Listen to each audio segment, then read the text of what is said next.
Have you ever felt a silence so loud it physically hurts? That's what I felt, sitting on the floor of my daughter's room at 2 a.m. The faint glow of a phone screen I didn't recognize painting my face in cold blue light. It wasn't my phone. It wasn't my wife, Jessica's phone. It was her other phone. It's one she thought I'd never find. Tucked into the stitched-up belly of a worn-out teddy bear named Barnaby. The screen was open to a text thread, a single message from a man named Mark, blinking like a beacon in the dark. Can T stop thinking about last night? You're a goddess, Jess. My world didn't just crack, it atomized.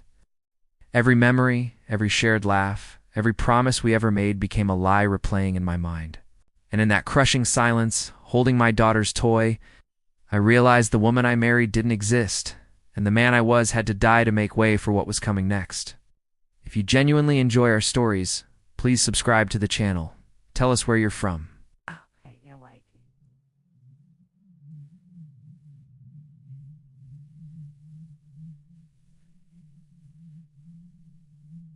And what time it is right now. It's always fascinating to know how far our story flows. For months, I'd been living with a ghost. Jessica was there, but she was a phantom in our own home on the north side of Chicago.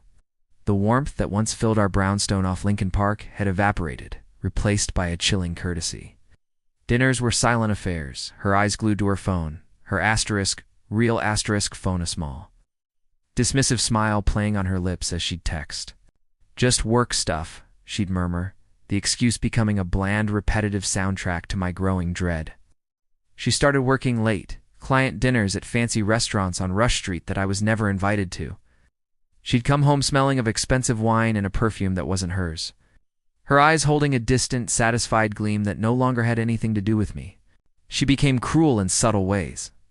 Little barbs about my job, my clothes, the way I loaded the dishwasher. It was a slow, deliberate campaign to make me feel small, to justify the cavernous distance she was carving between us. The villains, her and this Mark, felt untouchable, wrapped in their own bubble of arrogance and deceit, laughing at the fool they were playing. My breaking point came on our anniversary. I'd booked a table at Gibson's, our spot. She canceled an hour before a flat text, "Sorry," slammed at the office. Rain check, I drove past her office building on Wacker Drive. Her floor was dark. Every window was a black, empty eye staring back at me. I sat in my car, the city lights blurring through my tears, the weight of it all finally crushing me. I wasn't just a husband anymore.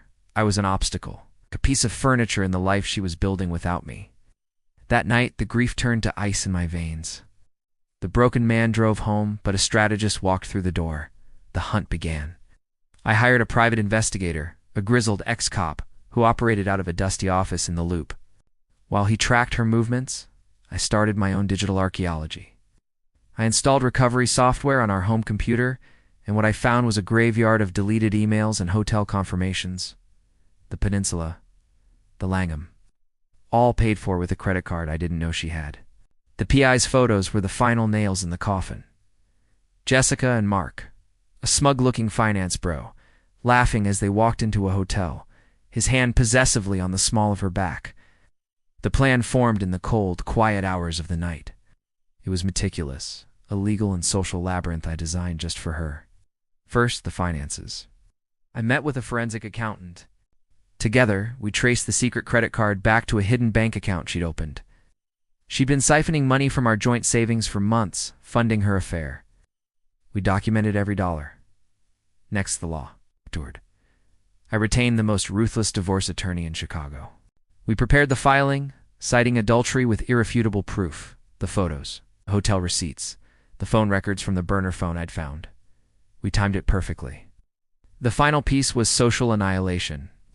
Jessica was a climber, obsessed with her image, a board member on a prominent children's charity. Her annual fundraising gala was her crown jewel, the one night a year she got to play queen to Chicago's elite, and that's where the world would watch her fall. The night of the gala was a blur of champagne and fake smiles. Jessica was radiant in a glittering gown, gliding through the ballroom of the Drake Hotel, accepting praise, completely oblivious. She was untouchable. I played the part of the doting husband, smiling by her side, my heart pounding a funeral drum against my ribs. As she took the stage for her keynote address, my attorney walked into the ballroom, and calmly served her with divorce papers right there. At the foot of the stage, in front of everyone, a gasp rippled through the crowd.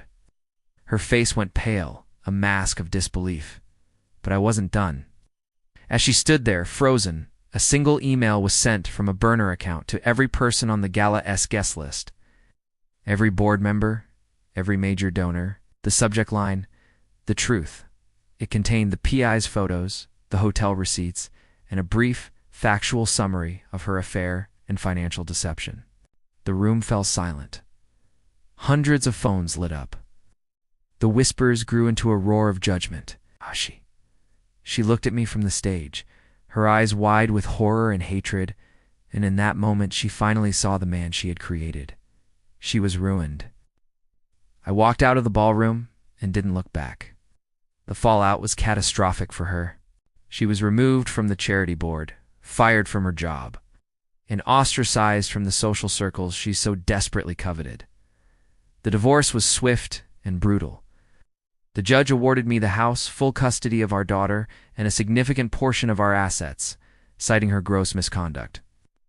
He vanished, a coward scurrying back into the shadows.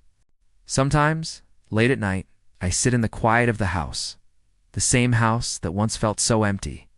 It's peaceful now, but the silence is different. It's no longer loud with pain. It's just cold. The end.